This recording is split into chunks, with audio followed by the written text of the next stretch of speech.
Sa inyong dalawa na huwag niyo po mabayaan ang tatay na siya nag-iisa na. Siguro kung nabubuhay ang nanay, yun ang sabihin niya, huwag niyo pababayaan ang tatay niya. Ibigay niya ang lahat ng pangailangan ayon sa inyong makakaya. Ha?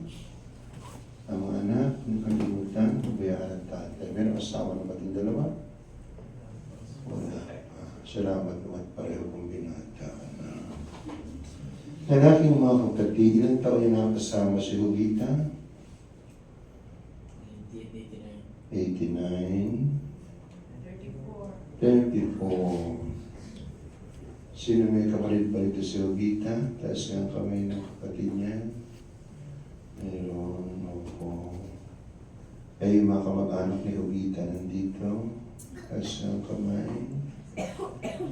Oo, yung mga kasundalo niya nandito rin. Oo, tanong ko sa inyo, ano ibig sabihin ng Jovita? Joby? Inday? Daraya kayo, ha? Oo. Jovita means, blood. Oo. Pag sinabing blood, ano ibig sabihin nun? Tuwa. Ganap, saya. Pinapayag niya na ang Diyos ay tuwa. Masaya, nagagalak. At yun ang kanyang misyon na ginampanan nang siya ay nabubuhay. At siyempre ang mission niya kailan magtatapos sa ibabaw ng lupa? Kailan?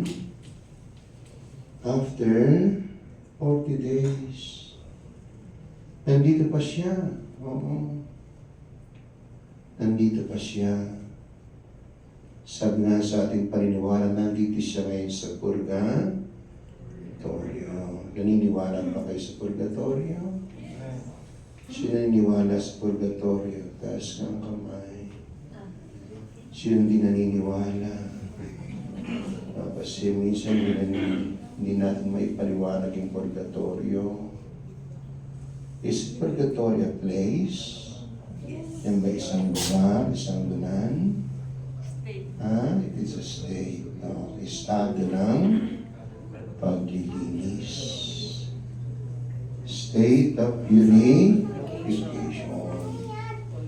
Yan ang purgatorio. Ano naman yung langit at impyerno? Yan lang ang pupuntahan ng tao.